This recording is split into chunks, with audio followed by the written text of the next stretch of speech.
There is another dimension beyond that which is known to man. It is a dimension not only of sight and sound, but of mind. It is the middle ground between lamplighters and lightsabers, between science and fantasy, and it lies between the pit of game masters' fears and the summit of their knowledge. This is the dimension of imagination. This is a podcast we call Gaming and BS.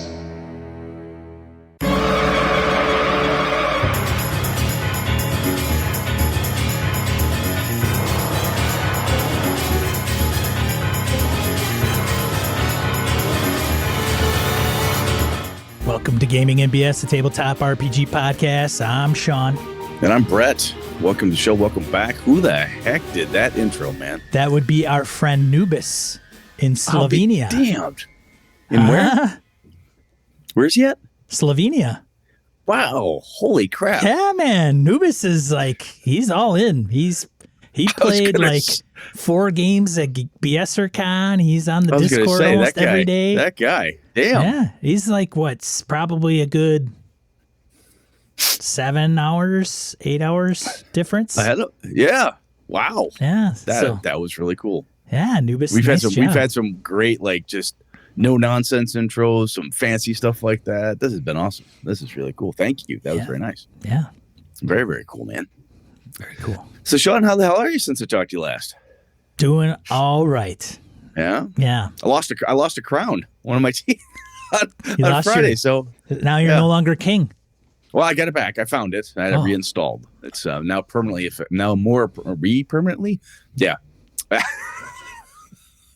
But got that fixed. So that was entertaining. I tell you though, from a gaming perspective, I had some good fun. My son Connor he's active duty Air Force. He was up and he was able to get leave. I'm like, how the hell do you get leave, dude? There's like a thing going on, and he's like, My department is fully staffed. We actually have like a couple extra people, and I was the only one who wanted off. So he had scheduled because he was going to come up and hang out. So I went to EverCon with my 3 kids, with 3 of my kids. So that was a blast. I ran 2 games. I ran Iron Shoes and What Would You Do for Love World of Darkness game. That was fun. And Ilana ran, and so that was really cool. AJ played a bunch. Connor played a bunch. I got to run games for my kids at the house here, so that was fun. And then I had a good opportunity to run for my friends again. Came back from our World of Darkness horror game that we're doing, so that was really cool. And then my buddy Nick is kicking back off. He took a hiatus from his Star Wars D6 game, but that's coming back this Saturday. So tomorrow I've got some more World of Darkness to run here, and then Star Wars on Saturday. So I'm kind of been doing really good on the gaming front lately, man. It's been pretty good. Pretty damn good. How's it by you? I have 2 Forbidden Lands games going now, alternating weeks. One is going to be a 4 to 6 session arc. They just completed session 2. Cool. You're going to get a kick out of this, Brett. So, well, I should probably I'll tell you off air. It's a little longer of a story. But all right. The other group is gone through a portal that has been found in the woods, kind of in the middle of nowhere. And so the way it ended was one of the player characters, Kev's character, closing the door to the portal as he's walked through. Boom. Where are they? You know. Are you enjoying running two different games, the 2 different campaigns with the same system? I am. It's a little Forbidden Lands, I think, gets off to a little rough start if nobody's played before, and then it's even bring it up because you've got like the tradition. We all joke about the gamer ADD, right? Like attention deficit gamer disorder. Right. We joke about it as a thing within the hobby. Is like, oh, new shiny thing. Oh my god, look at this. Oh, squirrel. Oh my god, I really want this. And I still no bullshit, man. I think it's really cool that you found that game. You enjoy the hell out of it so much that Sean Kelly can run 2 campaigns of the same game and not personally be bored. Well, right. Yeah. Because if you had like, I've got D&D tonight and another D&D game, that'd be you, right? You'd be like, D&D plus D&D equals like, but because you like to mix it up a little bit. So this is pretty neat. Yeah. And I could definitely see that if you haven't, because of the procedural nature of that game, as you've explained it many times, I could definitely see until you get in that mood and the zone, like it's not. We talked about this the other day. Was you and I were where it's not describe your action and then roll the dice type of thing. It's like vice versa in a way. We like you roll the dice, get it, and then narrate the result type of thing. That's kind of cool. Yeah, yeah. It's fun. I was talking to Alex today about it because he's a Free League guy now, kind of, and so Alex Kammer, yeah. But enjoying that, and then wrapped up Feng Shui. DM Kyle was nice enough to run that for Farty and Zagrave for us, and then his brother was also involved. It kind of had to rush the ending because we kind of had to wrap it up. Yeah. And happens. So it was, I do want to run that game, and I do want to run one high octane single one shot. Like I don't want to expand it. I have an idea in my head. I don't know if I'll execute on it. It's more like doing one shots in 2.5 hours. And I don't know if that's the game to do it or not, but maybe that one is, but could be. I don't know. Yeah. So we'll see. And that is it right now. So I have to throw this in. So before I forget this, I want to bring it up. So you can see right here, these 2 boxes up in the corner. They're called Epic Encounters, and I got to find out. I'm going to go grab them in a minute, find out who the hell does them. But I was at EverCon, one of the local game stores around here, Odin Games, had them set up. I'm like, this is kind of cool. It's a 5e box that comes with miniature or miniatures, a double-sided map. Well, gridded out, and then an adventure booklet with like seeds and so on. I'm like, this is like a con game in a box. This is kind of cool, pretty neat. So Susan's like, why don't you get one? I'm like, cool, I'll buy one. Yeah, what the hell? So I got the goblin one. I'm like, this is actually kind of cool. Got like a big flail snail, mini, a bunch of cool goblin stuff. Like, that's kind of cool. This should be a really fun campaign to run for like my kids type of thing. Have minis and all that stuff. And I'm like, I think this one's yep, look at that. It ties into the Swamp Hydra. So I went and grabbed the Swamp Hydra one because it was on sale. And that's got a big fucking Hydra mini in it. Like, ooh, that's really cool. But they're pretty neat. I'll throw them in the I'll throw a link in the die roll for later. But they're kind of cool. I'm pretty impressed with the quality of the minis. Tough, plastic. They're either green. They're single color. You can paint them and you can do all that stuff. But I was really impressed with it. So that was kind of I like Theater of Mind, as I've talked about on the show a lot, but every once in a while it's fun to get all, gridded out and super tactical. And one of the things that AJ likes to do with his buddies when he'll have like a birthday party or some of the guys that come over and he wants to play a game, it's I have found that for playing D&D especially, to get people to really pay attention to what's going on, especially teenage kids and younger, you start slapping minis on the table and everybody's staring at it. Because they want to see what's happening. Every time you move the minis, you drop a new one out or whatever it is. You get a lot of attention. So these look pretty cool. Anyway, I think that might be. I didn't want to forget that. That might be from Steam Forged Games. I think it is. I think Michael mentioned that. He says he's got 4 box sets himself. The other thing, Steam Forged Games. Steam Forged Games, and then it's just cool stuff. This Thursday, because we have we're a player down. Player down! Player down! Player down! We have a player down. Black Hack, my first go playing. Yeah? I'm playing. Wayne. Clever name Wayne is running Black Hack for us 3 guys. So let me know what you think about that, because I ran Black Hack, the first version of it, years ago. At this point, still at the old house before I moved up here when AJ was much younger. Excuse me. I ran it for a number of his friends for a little birthday party, and they loved it.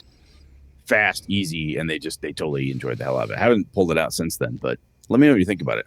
Wayne is using what the hell is the name of it? It's a deck. It's like the not the conflict deck. I don't know, the dilemma deck. I don't know what it is. Oh, okay. Yeah. But you flip it and there's, on the card you roll or whatever. He's having us roll a D20 and it's coming up with options. So it's one line sentence and then another one, and then it's putting them all, three of them together. And then he's like, you have to tell me how you got in this situation, and and start off with it being not your fault. You blame you blame the warrior or whatever. Right now it's something to the effect of poisoned. Mm-hmm. We're strapped to an altar, and I can't remember the third one. All this is going well. That's how it's going to start. I don't know if that's how he's going to start it or what, but yeah. So this also sounds suspiciously like Stefan Dragonspawn fan fiction. Right. Poison strapped to the altar. I don't know if I like where this is going. So it'll be fun. Thursday night one shot. We'll see how that goes. That's awesome. So speaking of, I want to throw this out there. So Stefan and I, because I had to back out of BSRCon because of my mom, so took care of that stuff, all going well and all that. He got a hold of me and said, man, I really want to get in your Avalon game, but got sold out, blah, blah. I'm like, you know what, Stefan, I need to run an Avalon game for you, because he and I have been talking about it offline for a long time. So I don't know what your schedule looks like, Sean, but I'm going to find some dates that are good for him. I'm going to reach out to you and a couple other folks. I'm going to see if I can pull together either one shot or a short campaign or something. I think I can do that. So I'm going to do that because I promised Stefan I would.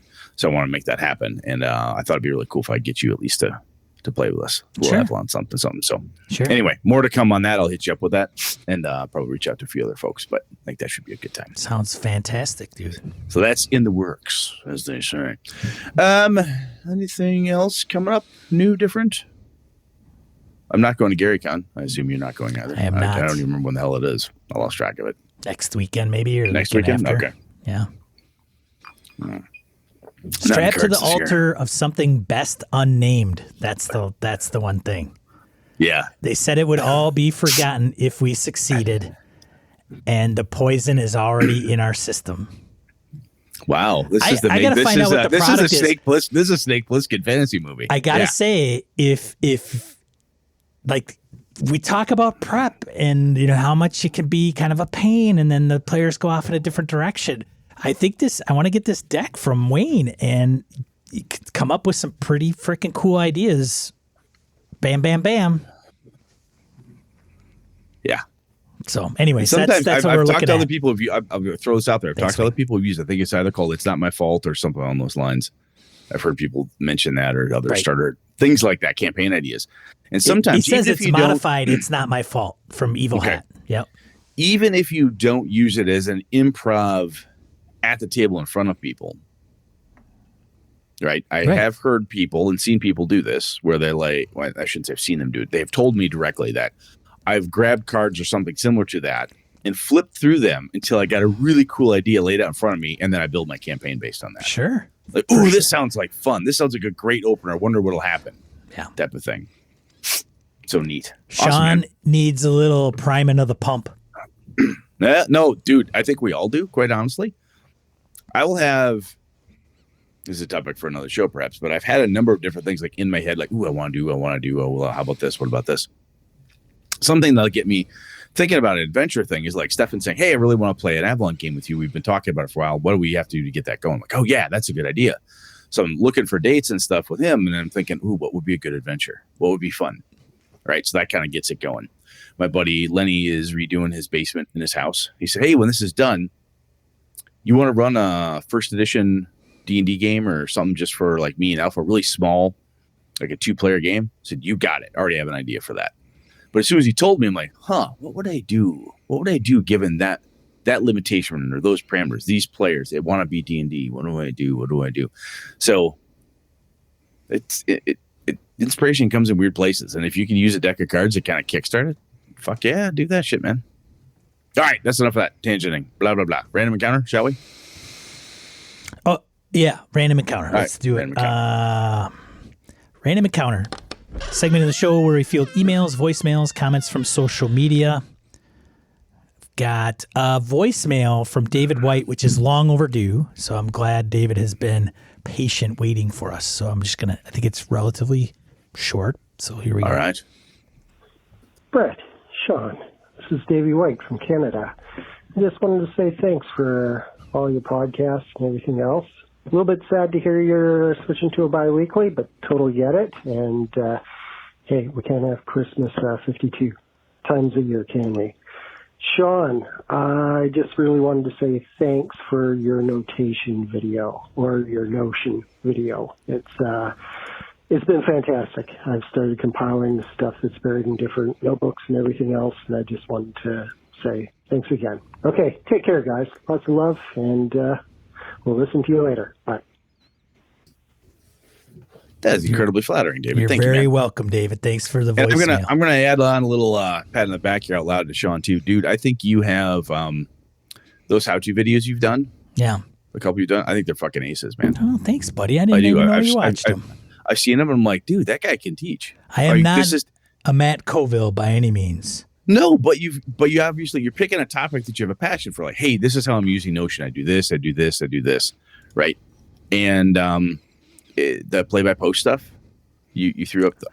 Oh, fuck yeah, that's pretty cool. That's all arrogant. I just had to ask a couple questions. Let that guy. But it's cool though to have you pull that stuff together and tackle a very specific. Because one of the things that we've talked about this for this show. We've talked about doing like, hey, how tactical do we want to get? And sometimes we have an idea. Like the last couple of shows, I've thrown out a few things, and I'm like, I don't know if anybody wants us to get tactical as to the 1, 2, 3. How do I actually do right? And sometimes those shows can be, to my opinion, can be kind of boring. Or if nobody wants that, they want the higher concept. Like, oh, that's the thing he's talking about. Yeah, I think I could do that. Then we get some good listener feedback and so on. But I think you're doing a really cool thing, man. So proud of you. Thanks, Brett. Hey, appreciate that, buddy. No bullshit, man. That's good. That's very cool. Cool. All right. You know what? What we got next here? Oh, we got a message from Phil. Why don't you read Phil's? I'll let you do that. All right. Start. All right. Phil comments on motivation and reliability.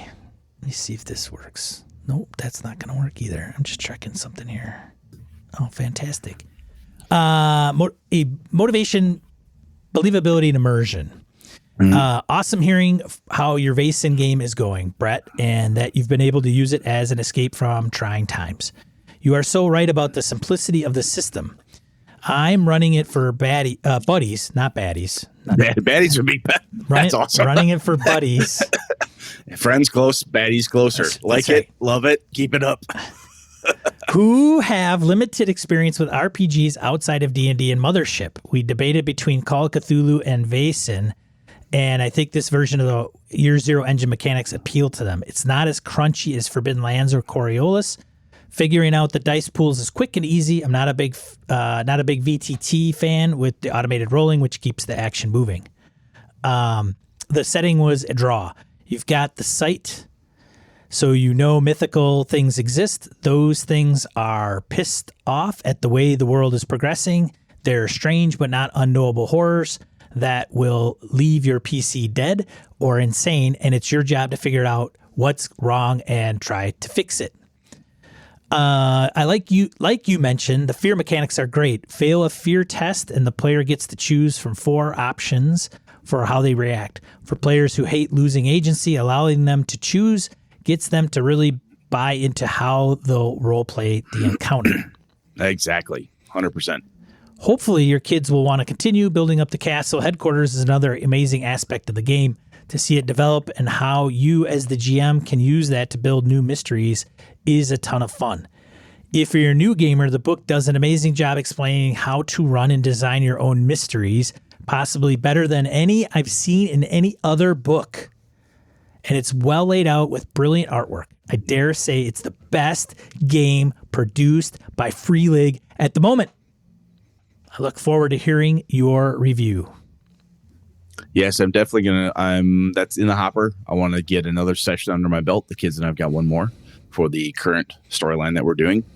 And I'll tell you, Phil, everything you're saying in there, I absolutely buy. It's really, really cool. There's some great functions, features of it. I mean, the layout, the how you do it, especially when you're talking about, I'll get into it more when I talk about it in more detail, but when you're talking about creatures that are they're not stat blocks in the traditional D&D type of sense, or a number of other games where you're like, hey, this is the goblin, this is a fairy, this is a thing, this is a troll, a giant. The flavor text is so critical for all of those things to understand that, because it's a lore game. It's about understanding the lore, figuring out the lore of the creature, and then how you utilize that, how your characters and you utilize that to figure out and solve the problem. It's wicked good. It's really well put together. And it's definitely not for like little bitty kids who are looking for like cute fuzzy fairy games. Right. It's not for them. Right. It's not for them. So if you're a dad shopping for your kids. Yeah, there's some if you do it, you're gonna have to editorialize away some of the more evil bits. But yeah. Fucking good game though, man. A lot of fun. Yeah.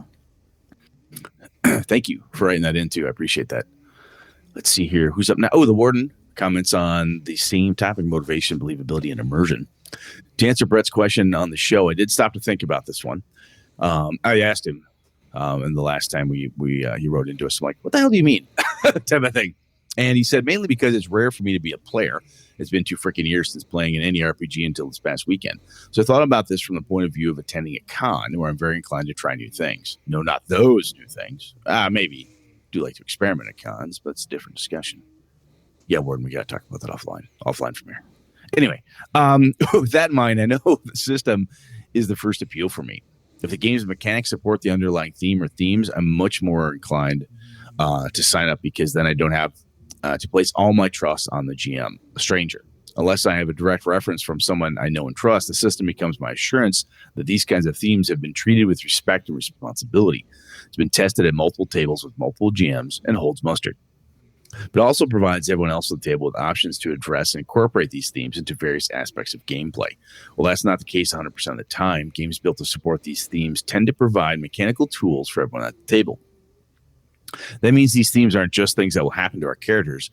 We'll also be able to actively address it, which also includes safety tools. Well, this is where my answer becomes blurry, because while safety tools are defined as being an absolute state, meaning they work the same at every game, they're completely dependent on the GM. When the GM screws up a rule, it's because becomes immediately apparent at the table. Screwing up the safety tools can be a slow burn until the table is completely engulfed in flames. Yeah, I've seen that type of thing happen, man. The GM with casual attitude towards safety tools in games gets a hard pass on from me, regardless of the game's mechanics. Those who shit on safety tools and want to play a game with underlying mature themes is dangerous, in my opinion. I spoke with a backer for a game that planned on stretch goal to create a game about the AIDS epidemics in the 1980s. He railed against the use of safety tools for a game this hardcore and pulled the whole, quote, never had a problem in 20 years of playing, unquote, crap. That kind of GM is dangerous, and the type who will pull a rape scene out of their hat for a game on kids on bikes and wonder why the backlash. So my answer is, it depends. And Sean mentioned something about BSers starting podcasts. Funny you should mention that. I'm about to launch a podcast with a good friend and co-conspirator, Danielle Delise. I hope I'm pronouncing that correctly. It's called Covenstead, and it talks about games, magic, and how they intersect, how paganism has shaped the hobby, and what role players have in common with modern-day witches. We're hoping to drop our first episode soon. It might be maybe Danielle Delisle, but I'm not sure. Delisle? Oh my God! I don't know. Delisle. It depends on. I probably screwed that whole thing up. That's so, okay. Warden, give me a pronunciation key next time, man. I'm terrible at this. You had some great shit in there, dude, as usual. Honestly, all of our BSers have such good stuff. Thank you about the podcast, and dude, of course, when you drop an episode or your pilot, you send Sean Brett link. We put link in show, and we tell people what you're doing. I think what's interesting that I love. Well, the cool things that happens on the show, for me anyway, Sean and I articulate something, or we try to articulate. We kind of have this free-forming conversation. And a lot of the BSers do this great thought process, post us, and go, how do I clearly pull something together? And you guys do sometimes a much better job of explaining, describing, or even encapsulating your own feelings and approaches. And Warden, no exception here. And I think the cool things that I pick it out of what you have here, apart from not only the kind of the asshole GM component of it, but excuse me, there's something cool about knowing if a game system, it does a lot of different things. The system rewards a certain style of play, blah, blah, blah. And if a game mechanics are supporting a certain underlying theme, like Vaesen, for instance, or Alien, or any game, you pick one, if it's doing a good job at that, then there isn't a certain amount of GM skill still comes into play, player still comes into play, all of that stuff. But there's a level of, we're here to play Call of Cthulhu, right? And if you show up at a Call of Cthulhu game and you're kind of expecting a certain tone and atmosphere and, how it's all going to flow together, and you're hoping the game master, they understand how to put together a good story, or they know the rules appropriately, and so on and so forth. But you're not necessarily going, boy, I really hope that they can make this GURPS game do this thing. And I'm picking on GURPS just because, why not? But, you're not looking at it saying, boy, I really hope this works out. Because, it's a Vaesen game, man. This is what it's about. Done. I've called it a curated experience. Sometimes that, and I don't mean that to come across as negative or kind of like I'm writing it off or something, or thinking that it's lesser in some way. But I think there's some power in that, having that written out, and to a lot of the points that the Warden has there, it just really says, hey, this is how the themes and the various components and parts are going to go into gameplay, because this is how it works. To your example of Forbidden Lands, right? Has all these procedural components, pieces, and parts in order to help facilitate that style of play. And when you sign up for it, hey, the mechanics are going to back me on this. So that's kind of cool. That's a good way to put it, Ben. I appreciate you putting that in there. Anything you want to add to that, Sean? No. No? That's good stuff, though. Yes, it was good stuff. Nothing to add. And we've said this before, we do pimp other BSers stuff. So if you've got products, podcasts, other things you think are cool or that you're involved in, that's what Die Roll's for, man. Throw it at us. We'll be happy to help support you. You guys supported us for this long. Least we can do is give you guys shout outs as necessary. So absolutely. Yeah. You ready, man? Yeah, man. I'm ready. Let's do it. Main topic. Uh-oh. Oh, no. What happened? An alarm? I think you hear it? Yeah. I think my vacuum cleaner is about to go off. Oh, you have a Roomba or something? I do, but I stopped the timer for Monday nights. It shouldn't be doing anything. So yeah. So quick Roomba story. So my buddy Alpha has a Roomba in the basement. Is Roomba story time. He has a Roomba in his or one of those type of little automatic vacuum disky things in his basement where we're gaming. And Lenny's having a bad day. He goes, fuck this die. And he's tossing D20s in the corner, and pretty soon we hear click. Brrr. He's like, oh shit! It's pushing D20s across the floor. It was hilarious as hell. I don't know. It was funny because we're like, stop it. He's like, and Alpha's like, just stop it. My first instinct was to kick the vacuum, just kick it away from the night. So, oh my God, it's an expensive piece of equipment. If I boot it, what happens if so I'm gently trying to tap it. It was just. I got a Roomba knockoff. I don't have the $700 Roomba or whatever. I don't know if it's that. I just call it a Roomba. Not cheap, it's like all wrenches are crescent wrenches, right? Right. Yeah. Carry on. All right, let's go. Main topic. Bet you didn't think you were getting a Roomba story of the night. Hey, add on, man. That's what you get for every other week.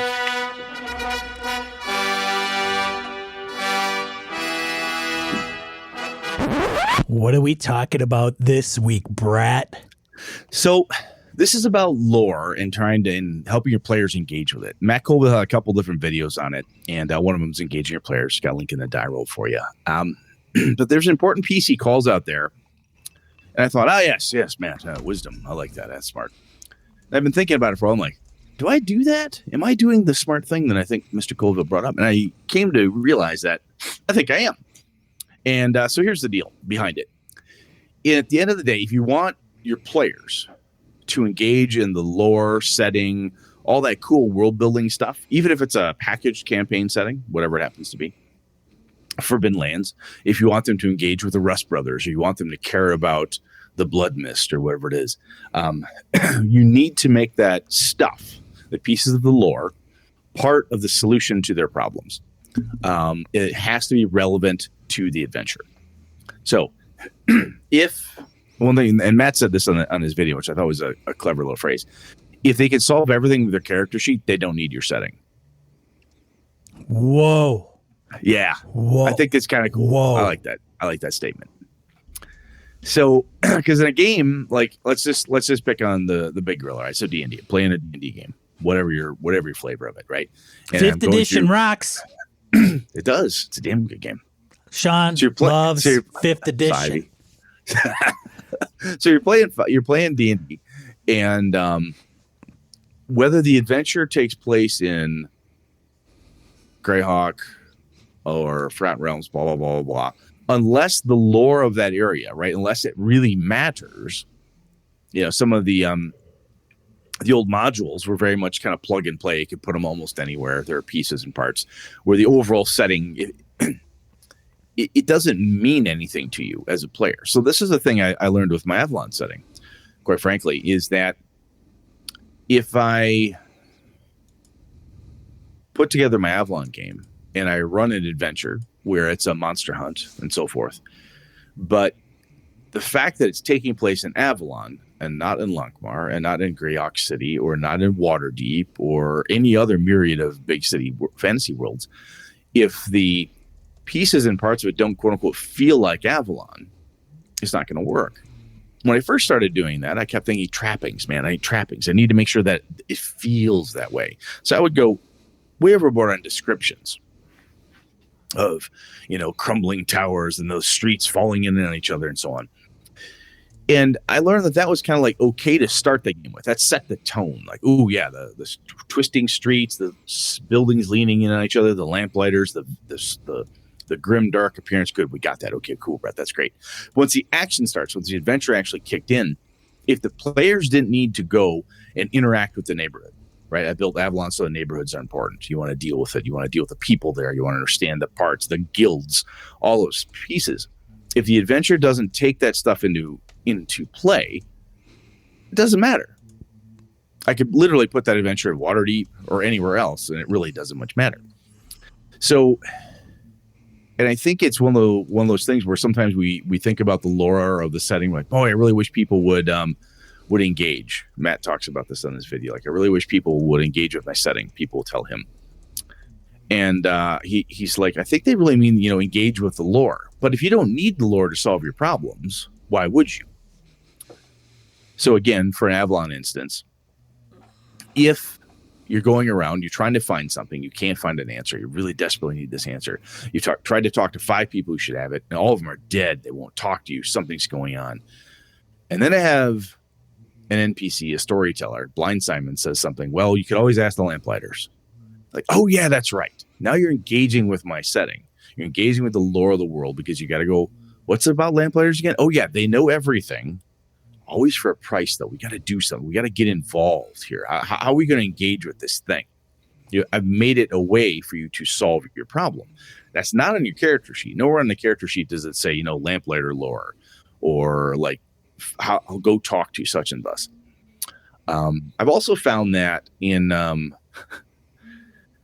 game systems like 5e, for instance, again, if the game system has a lot of skills, depending who I'm playing with, my son Connor was classic for this last time, and AJ had to pull him aside when I was running a D&D for him. He's like, Connor, that the skills aren't going to solve this for you. You have to tell Dad where you're looking because you're trying to search a room. He's like, I search, I get a 15. I'm like, yeah, it's just, yeah, there's interesting stuff here, but you're really not kind of pin. What are you trying to find? And Connor's getting frustrated. AJ leans over and goes, dude, just tell Dad exactly what you're looking for, and then he'll tell you to roll the dice. Oh, click, click, click. And I kind of rang with him a little bit, like, oh, that's what I have to do. Narrate a little bit, then I get my die roll. Okay, cool, I got it.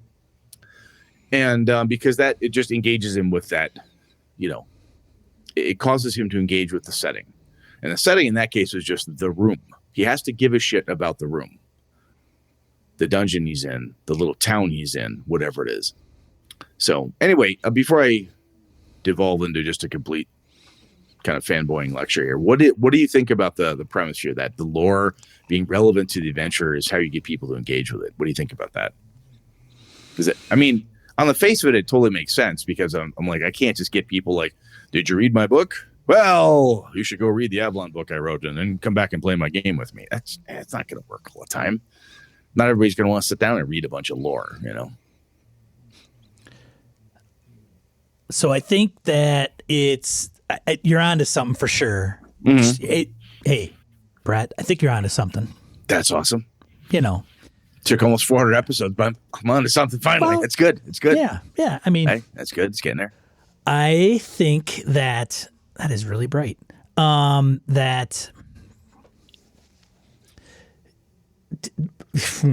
the flip side is, I got away from the players needing to know. So the conundrum I have is the players buying the campaign book and reading the campaign book, and now they know everything about the setting. Yes. Now, I know that you would probably agree that that's maybe good or bad, who knows, with this particular topic, but that there are ways for them to interact with the setting regardless of whether or not they have read anything about the campaign setting itself. Yeah, I think what's interesting is that a lot of times, my experience anyway, when someone has read all the stuff about, so I was running my Greyhawk game, for instance, right? And somebody said, Ayuz. Is it Ayuz or Ayuz? What is it? And then he's like, well, actually, in the book, it specifically states it's Ayuz is how it's pronounced. However, just so you know, Ayuz is up here, blah, blah, blah, blah, blah. And he rattled off a whole bunch of lore about Greyhawk. And Nick goes, holy fuck, I didn't know any of that. Do we need to know that? And the lady looks him dead in the eye and goes, that's just what I'm telling you. But everything I just told you is like just high level backdrop. I don't know if that applies at all to what the shit that Brett's throwing at us right now. Nick went, okay, cool. That's like window dressing. That's the color of the walls. It's kind of neat that the walls like ecru or eggshells that are just white. Great, I got that. So they use that kind of as like, it was a neat little backdrop-y piece, right? Could we use that knowledge to wedge it into our current problem? No, threw it out, right? But what would happen though is they would go along and they would encounter something, and they'd be like, this is how the dwarves are acting, or how these elves are acting, or how something's going on. And Lenny would say, I think that's kind of how it works around here, right? Or somebody would say, is this what they always do? He's like, I don't know, man. This is what we're facing right now. We should figure out what this means right now. And that was the tone that was going on. Well, they had a lot of setting lore as a group. What it came down to is like, okay, but how does it apply to this adventure, this exact campaign, the stuff that's going on in front of us? And instead of trying to use their knowledge of the setting to override me or prove that they could delve into the old, encyclopedia and pull out the answer, they had that knowledge and said, well, I think my character would know X. And can I use that and apply it to this particular instance to see if we could gain maybe an advantage in this conversation or something along those lines? Does that make sense? That's kind of how I saw good use of people who had pretty decent lore, just in general. But they were still looking at the adventure itself, saying, we have to be honest about what's going on here, because Brett could be changing something. Something could be different. Why is this behaving? Yes, it's breaking a condition of the lore. Perhaps, the goblins are acting strangely, or the orcs are doing something different, or I've never heard of this before. But they had to enact with what was going on in the adventure and pick that apart. Does that make sense? Yeah, it does. One of the things Mr. Stockton says is that he mentions it may not be the lore as the real driver, but the interests being the driver, and then how the lore relates to those interests. Yes, that too. Or where they want to learn more can be that driver, which I get, and probably. So I would probably agree with that. So a number of years ago, I built this setting, Anarach, and I had this huge fucking. I think I still have my. I do. I know I still have my big ass hex map I drew with a buddy of mine ages back. It's like fills most of my like floor. It's gigantic. This big ass world we made. And one of the things that I wanted to get people to see some of the cool features that we built, like, hey, there were these gargoyles here that were actually good creatures, and there's this weird below ground, like an inverted tower library that was headed up by a lich. He had no concept that, and he didn't really care that he was a lich. He was lawful good by the rules, and but he just by alignment approach. But he just wanted to organize things, and if you brought up the fact he pushed him, the fact he was a lich, he'd get pissed at you because he's like, I don't really, But it was an idea. I don't want to be called a lich. I mean, exactly. Even if I was one, it seems very derogatory. There's an idea I pulled out of a little Dragon magazine. I think it's actually Dragon 138, which is the first dragon I ever personally purchased. Anyway, point is, it was just an idea I had there. But it was like a cool little feature thing. Ooh, go to this dungeon. I really wanted people to see the lich, who was the librarian in this cool, funky library. Nobody would go there on purpose, though, unless the adventurer told them, you know where you need this answer. This mysterious answer is probably only found in the great arcane library of, blah, blah, blah. Huh, where's that? It's down here. Interesting. Then they go there. And that's a piece I think is kind of cool about, like, I know some people have had beefs with, like, Rime and the Frostmaiden, but I was kind of looking through that because I think I may come to play between my son and my buddy Lenny's kid. And I might run a campaign of that for those guys over the summer. But looking at that, like, one of the cool things good time to run it, by the way. That would be a good time. Summer, winter. Yeah, exactly. So one of the cool things about it, though, is that I think, and I really think Ravenloft, The Curse of Strahd, did a good job of this, is that the setting, the lore of the setting matters to how you solve the problems in Ravenloft. When I played through it, it felt like I had to understand. I needed to delve into things in the lore of the Ravenloft world. Because if I didn't do that, my character sheet wasn't going to get me out of every jam. And I think if the character sheet can, I just roll Arcana. What do I know? I got 20.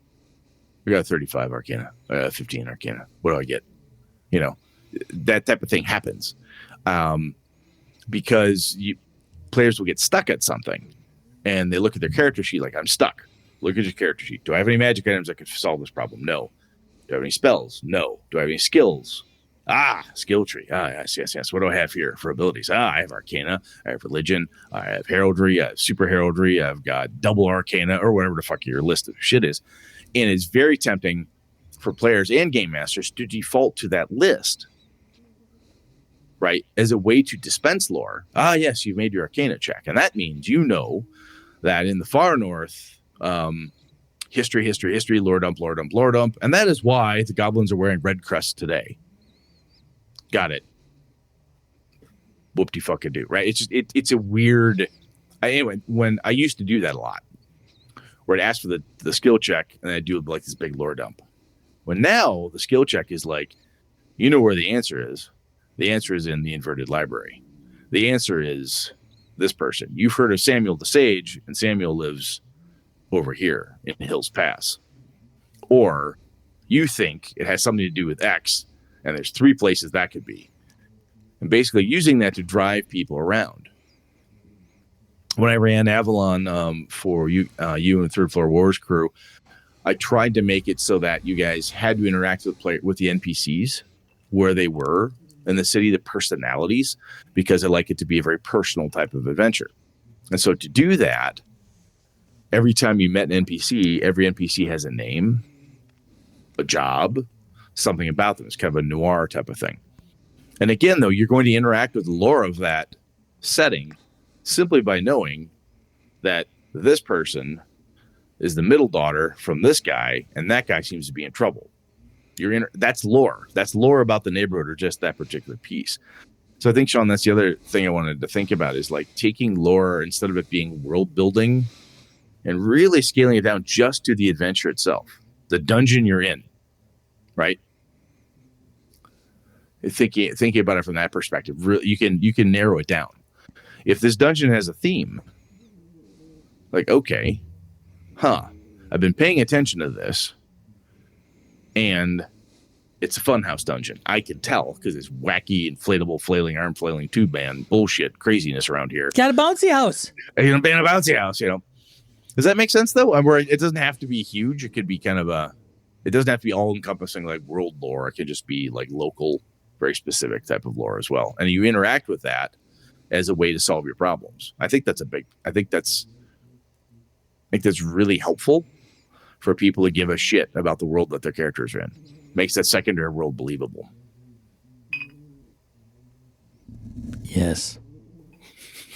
I think it does, but I think it also helps. The fortunate thing that I'm running into with Forbidden Lands is that whether the players have read the lore, if you will, or not, may or may not matter until it does. I will explain. Yes, please do. So you could read the book and go, oh, okay, yeah, great. So I know everything about the history. I know about all the kin, which are the races, blah, blah, blah. Mm-hmm. And then Sean runs it, and he might run it and dump it on its head. But as they proceed through the game with their, like what Greg would point out, like their interests, then it'll become more clear. Or if it is something that is kind of, I don't know, imperative might be a strong word, but it's pertinent to the situation at hand, then it might be quote unquote lore check. Because one of the things that I think we also, and I agree, like it's very easy to go, give me a lore check, Arcana check. Yep. And then you dump on them. So I think it's easy to do that. I think a lot of game masters probably do it. I don't think it's a wrong way to do it necessarily. Oh, no. It's just, right. This is another tool. That's all it is. Just a different approach. Just a different approach. I find it to convey information that the player character should know, but the players may or may not. And even if the players do, it's more confirming that in the game itself. So it's like you come across the Goblin Cave brawl. You guys know or have heard that goblins, are nocturnal. They are light sensitive. They don't, blah, blah, blah. Okay, that makes sense. They then could take that information, which is part of the setting, this is what you're going towards, and use that to determine in the daylight whether they should do something because they know they're standing at the foot of a goblin cave. So do they go in during the day? Do they go in during the night? They will make conclusions based on that information that they get from quote unquote the lore. Right, that I think you're referring to, which I think is right. You're right. So I think that's the deal.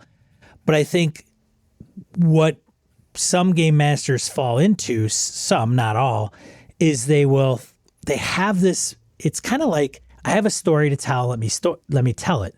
Yeah. And one of the things they do is they start dumping all this stuff that isn't relevant to the situation that the player characters are in necessarily, but they think it's really cool because it's the world that they're building. It's kind of like, hey, I'm gonna create my own world, my own homebrew. It's a big world. I'm gonna start with the deities and the continents and all this and this and that. And it's really about like, well, I don't know, what's over the other side of this freaking hill. Yeah, like, there's a who gives a shit about all that stuff?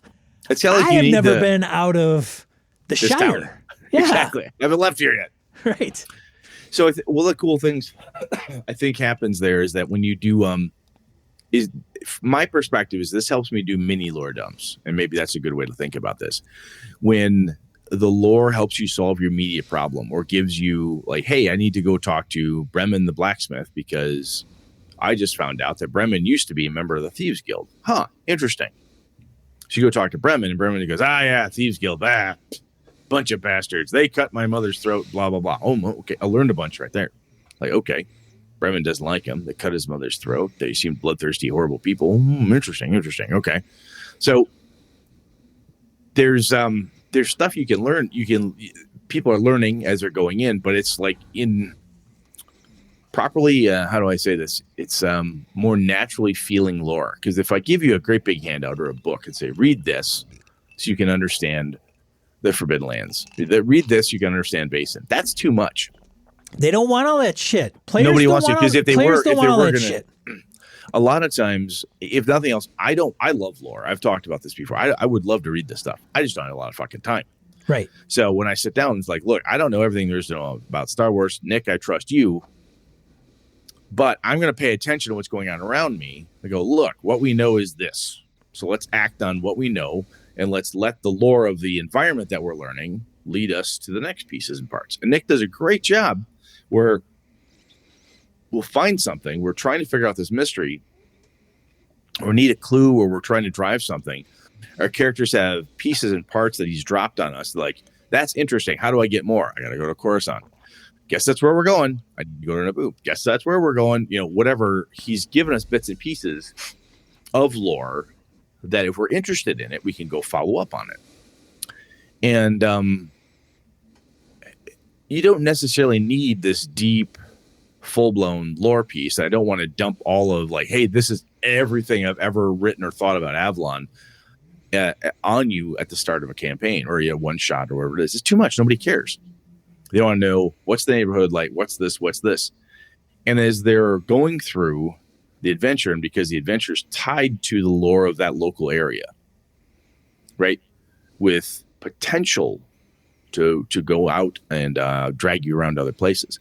But I really do think that one of the things that really helps me, especially with their skill checks and so forth, is the characters need to interact with the lore. They need to interact with the setting in a non-die roll-y way, right? It's not like one die roll to search the room, right? You need to interact with the setting. You need to interact with, I got to go talk to Bremen the blacksmith. I was told the inverted library is the place where the answers are. I was told that I need to go talk to the elf king who lives in the Forbidden Forest. If there's no reason for them to ever go to the Forbidden Forest and see the cool elven world that you built there, or this elven society that you'd like to showcase or have part of the adventure, they're never going to go there unless there's part of their quest that drives them there, right? To get their answer. Right. And that's, it's interesting though, but I when I ran my Avalon game at Evercon, I ran Iron Shoes. So there's this red cap spoiler that's causing problems, and people got to figure it out. And I had 3 players, and the 3 of them were like, okay, what do we know? We know this. Who do I know in the neighborhood? I know that. Okay, let's go get this answer from this person. And the way I explained it to them, like, the neighborhood matters. This is why you care. This is what you're up to. This is what you're, going to solve this problem. They're piecing it all together. Great. Got it. Okay, Brett, we're cool.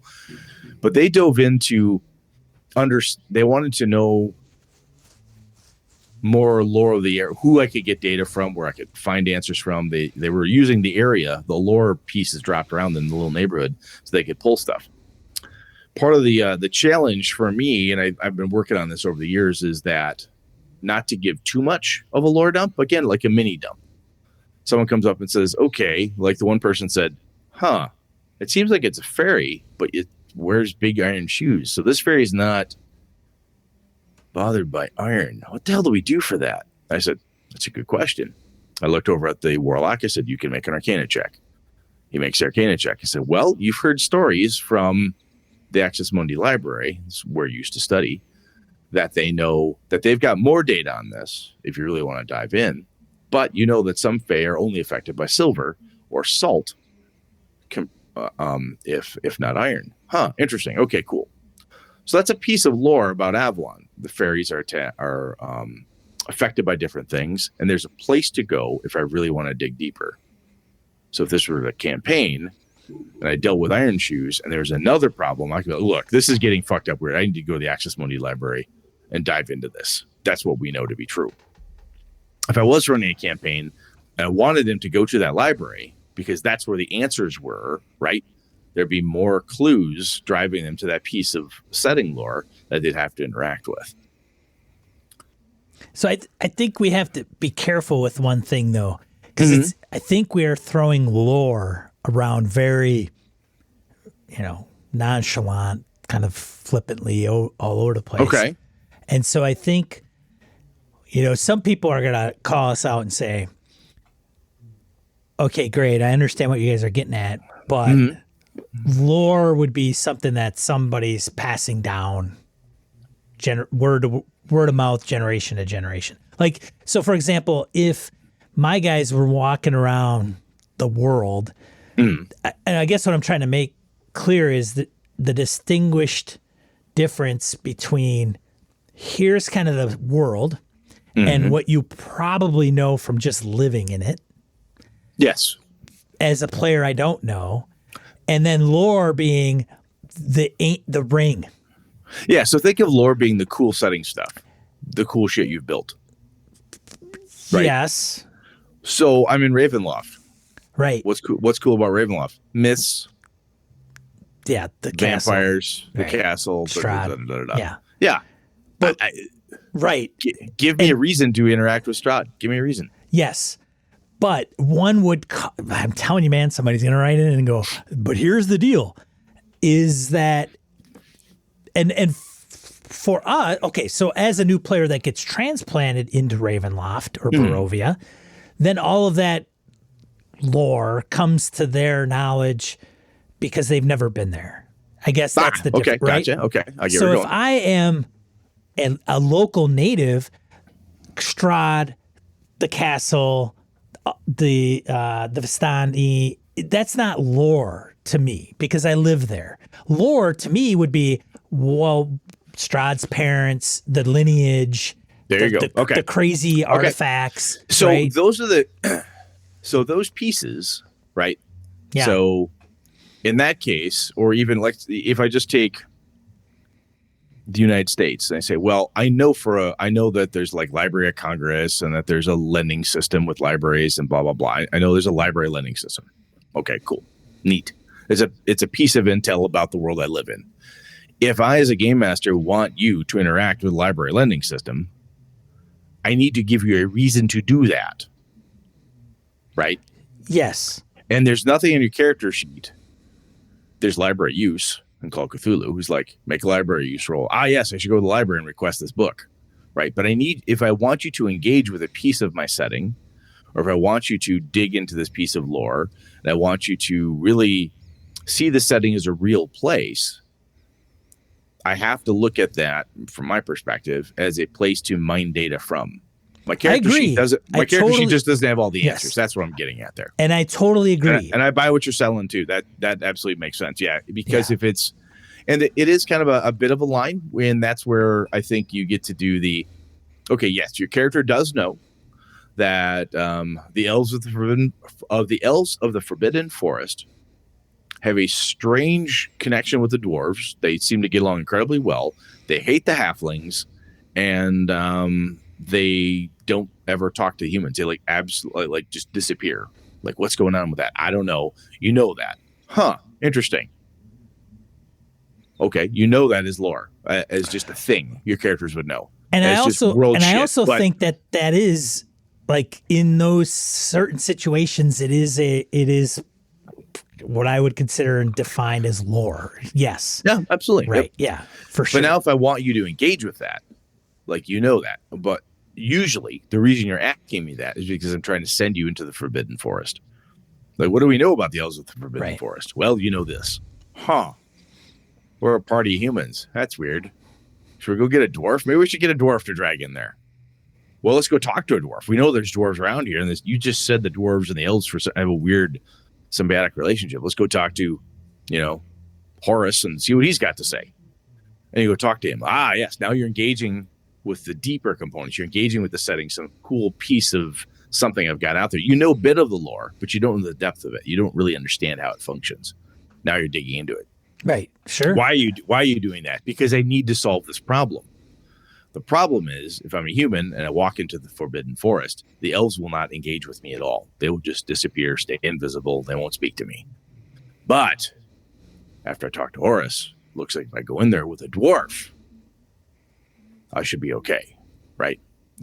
Bizarre, fucked up, made up example. But anyway, I think that, hey, I just like the idea of using that stuff to solve adventure pieces. Because often we'll put, how do I do this? So you put an adventure together, or a concept, or whatever you want to call it, and a campaign.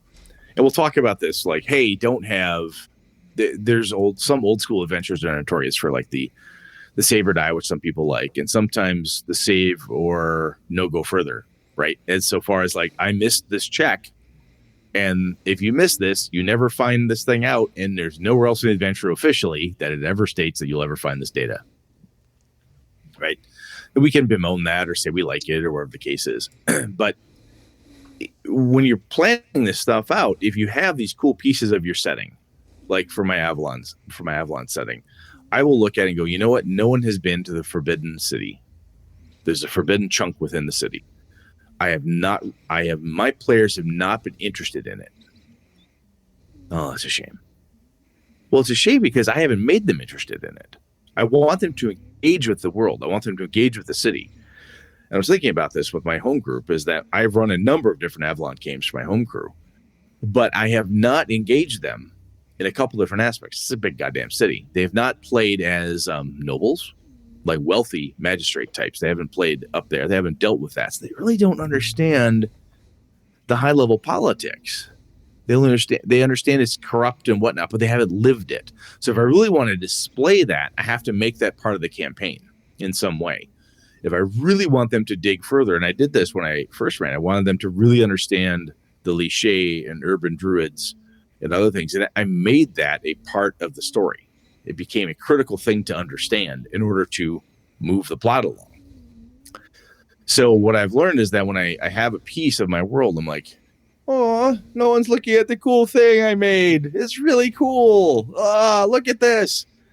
But they're over here in a dungeon trying to defeat the Serac. Like, I get that. Don't fucking care. I'm fighting right here. I'm busy. You know, if that cool piece of setting dressing or deeper lore isn't pertinent to what's going on, wait for your next campaign type of thing. You know what I'm saying? But those components of your world that you have that you're like, man, I wish the players would care more about this cool thing I built, wherever it is. You have to find a way to make that a key feature of your campaign in some way, shape, or form. There's lots of different methods of dribbling bits of information, dragging them over to the inverted library, or taking them across space to this one little weird ass planet that you learned about in Star Wars that you think is the coolest fucking thing in the world that no one ever talks about. You gotta give them a reason to go there. And I know it sounds very cliche in a way, but unless that's built into the campaign, like this is the place you get the answer, right?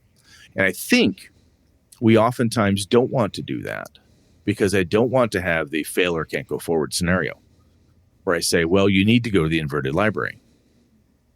Well, can't I just make an Arcana check? Well, how come that's the only place, right? And there's an art to pointing out the fact that you should go there because that's where you're going to get the next plot coupon. We've talked about plot coupons and stuff. And I think that's like this kind of, again, if the characters aren't the players, unless they're lore hungry, will not give a shit about some of the cool stuff you've built because it doesn't matter to the game they're playing at the time. And I think you're right, though. There's a difference between that cool stuff versus the things everybody knows.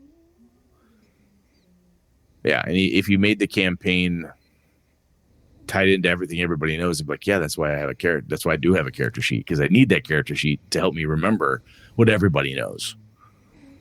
Yeah, but the cool stuff, the wickedly difficult things, the esoteric, weird, archaic things, that's the stuff that you need to engage in the setting for. I get what you're saying there. I buy that. There you go. Cool, man. Anything else? No. Cool. So let us know what you think. I don't know if we could talk more about tactics around this, as I said earlier, about some of the listener feedback and stuff. I can talk about how I've tactically done certain things within campaigns. I know Sean can as well. But I think it's one of those pieces that when I hear it, I'm like, oh yeah, well obviously that's it. And then I think about the worlds I've built and the places that I'm like, man, I really wish they would care about in Greyhawk. I'm like, man, I wish they would go here. This is such a cool place.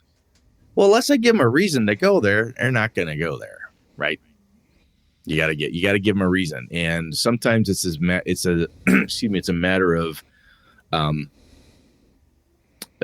keeping it smaller too.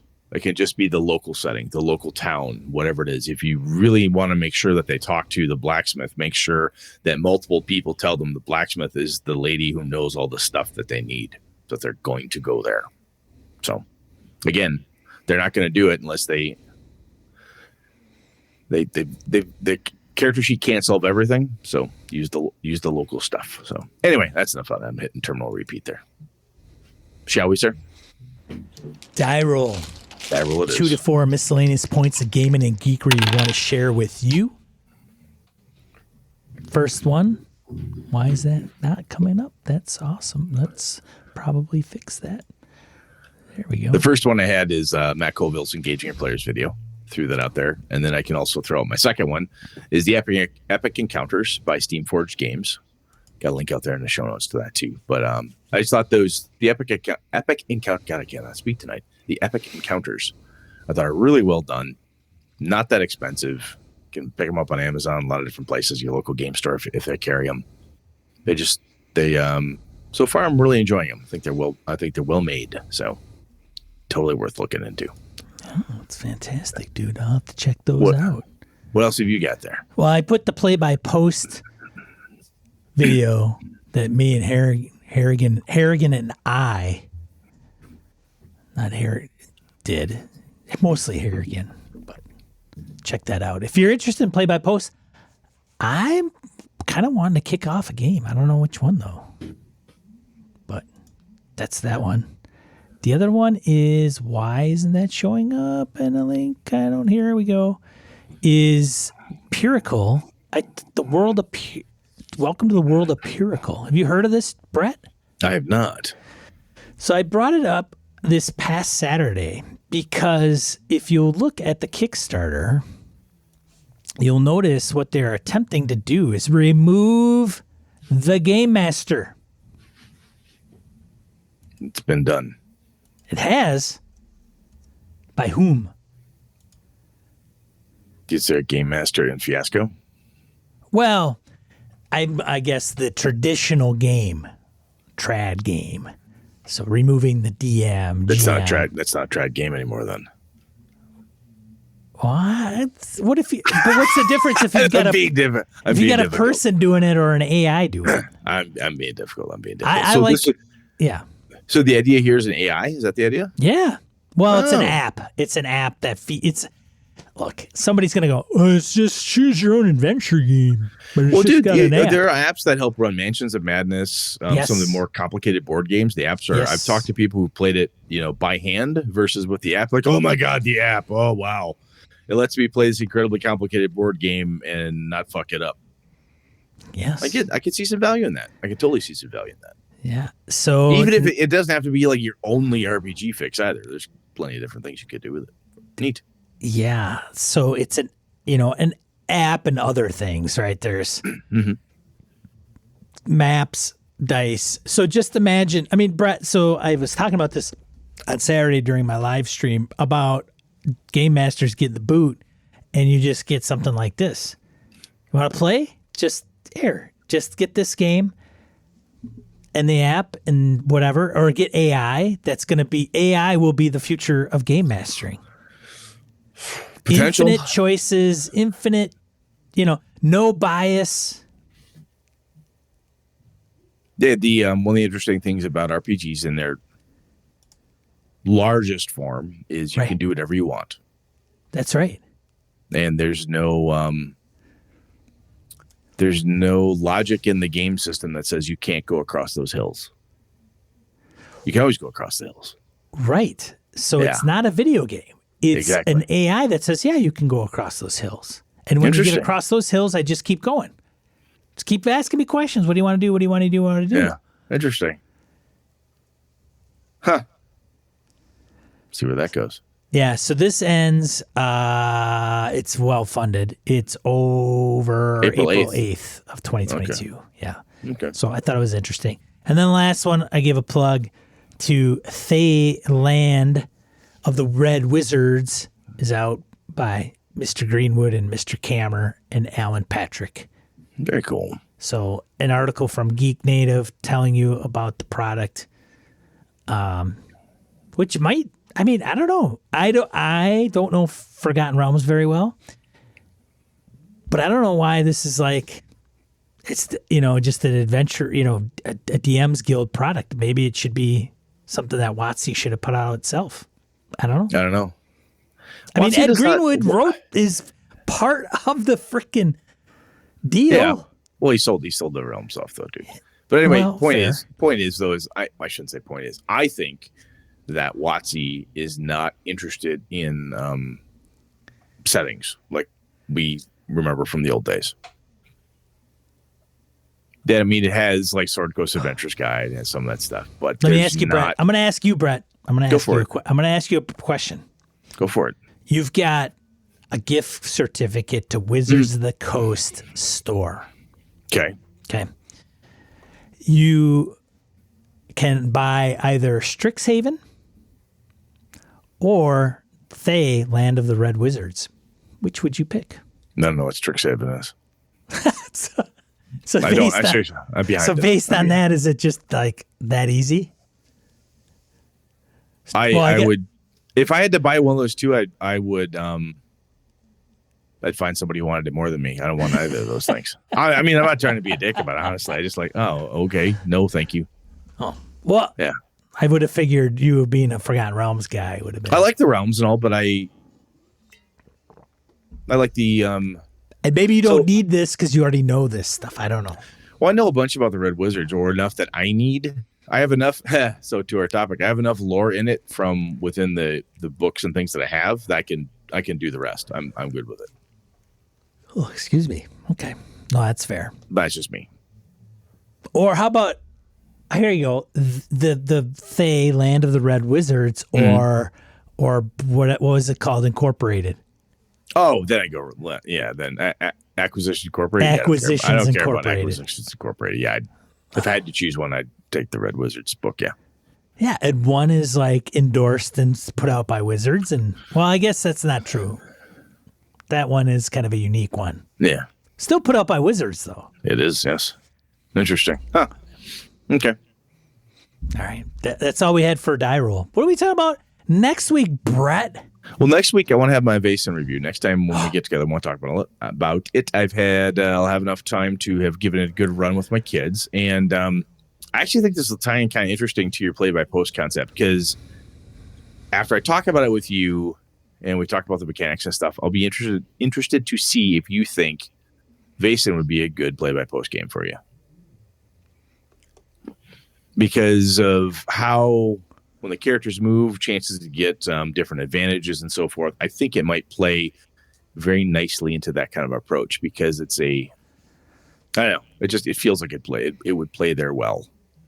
The only thing I would be worried about, and I don't know if it's Vaesen necessarily, but I can only go off of the fact that it's a freely publishing product, is what Harrigan refers to as the transactions that go back and forth between player and GM, and how that aligns with play-by-post. I know he's like also saying in the video you can play whatever you want. You can be as crunchy and transactional as if you got full engagement. Mm-hmm. But I think there is something to be said about the one roll and then whatever happens. Where if it's like back and forth. And I think so. We'll talk about it. I don't think there's a lot. I think a lot of the cool pieces, and the other thing is that Vaesen is to me, just a poster example for the lore. You need to engage with the lore in order to figure out what's going on with the Vaesen itself, with the creature. Sure. You need to engage with it to sort it out. If you don't know what the neck is, you're never going to figure out how to solve this problem. Harrigan says it works well in play-by-post. I would assume it would. Yeah, it has that feel. So now I feel like I got to go buy this thing. It's a damn good book, man.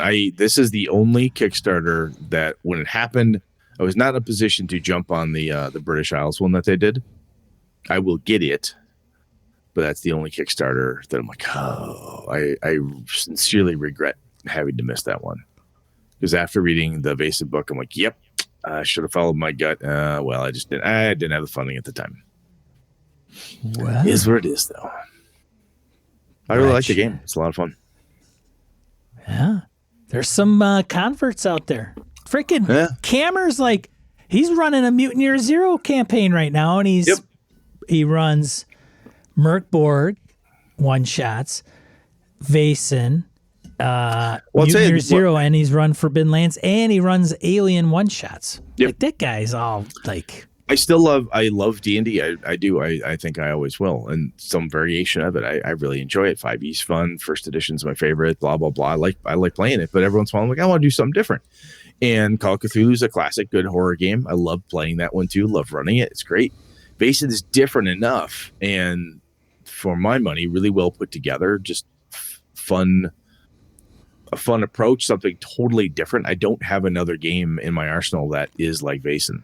I could say things are similar to it. I could run a Cthulhu game. I could use those basic role-playing rules. I could mock up a Vaesen, but why would I? Why I wouldn't want to waste the time. I couldn't do it to justice they did it. I don't believe.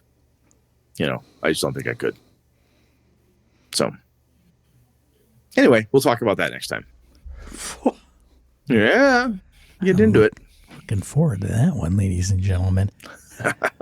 I think that's it for this episode. I'm Sean. I'm Brett. Good night and good game and all. This episode of Gaming in BS brought to you with help from the following BSers. Joe Swick, Old School DM, Tony Sugarloaf Baker, Eric Jeppesen, Andy Hall, Chris Steele, Remy Bilodeau, Jason Hobbs, Mark Tasaka, Mirko Froelich, Piro Mongrel, Brett Pazinski, Brandon Barnes, Eileen Barnes, Dan LaValle, CW Mellencamp, Victor Wyatt, Craig Huber, Roger Braslett, Stefan Dragonspawn, Jared Rasher, Finolf, Ray Otis, Jim Fitzpatrick, Old Scoozer Roleplaying, Curtis Takahashi, Larry Howitt, Ron Bishop, Mark Richmond, Chad Glayman, Craig, Howard Bishop, Josh Wallace, Corey Welch, Angus, Eric Salzwedel, George Sedgwick, Robert Nemeth, Brian Kurtz, Laramie Wall, Eric Avia, Andy Olson, Jeff Seifert, John Kayward, Corey Gonzalez, Niall Diamond, Aaron Relia, Jeff Goad, Aaron Coleman, Brian Rumble, Rich Wishan, David F. Baylog, Harrigan, Melissa Bashinsky, H.N., Cole Kago, Eric Tavola, Hoos Carl, Yorkus Rex, Ghost GM, Mike Hess Jr., Rory Weston, Jim Ingram, Daniel Garrett, Eric Frankhouse Presents, Phil McClory, Adam Grosjean, Jay Plata, Ed Nyes, The Duke in Purple, Isaiah Aries Christian, Larry Hollis, Craig Shipman, Todd Sharp, Orcus Dorcas, Chris Shore, Michael O'Holland, Wayne Peacock, Mike Coleman, Kevin Keneally, Zagrave, Farty McButterpants, Andrew Lear, Craig Chunglo, Eric Lunsford, Ty Prunty, Feeling Good Lewis, Ziga Paradzik, Nick Westbrook, John Mahoney, Crystal Eggstead, Zalea, Zwiefer, Hypnocode, and Kelly Ness. Hey, you guys, I don't know if you were aware, but Sean streams on Saturday mornings. Yeah. Go to that's the number 2, RPG.com. That'll take you to his YouTube channel, where Saturday mornings he streams live 8 a.m. Central Time US for probably a couple hours, where he goes through some news and updates and resources of the week, as well as a main topic. Last week he talked a little bit about the Black Hack and how clever name Wayne came up with a one-shot using some unique cards. Yeah, it was fun. And the chat's always active and really helps spur a conversation. So check it out. Head over to RPG.com, and that'll send you over to the YouTube channel. Make sure you subscribe, and then you'll get notified when he goes live. Thanks for supporting the show, everybody. We appreciate it. Thanks, BSers. This has been a Litterbox Studio production.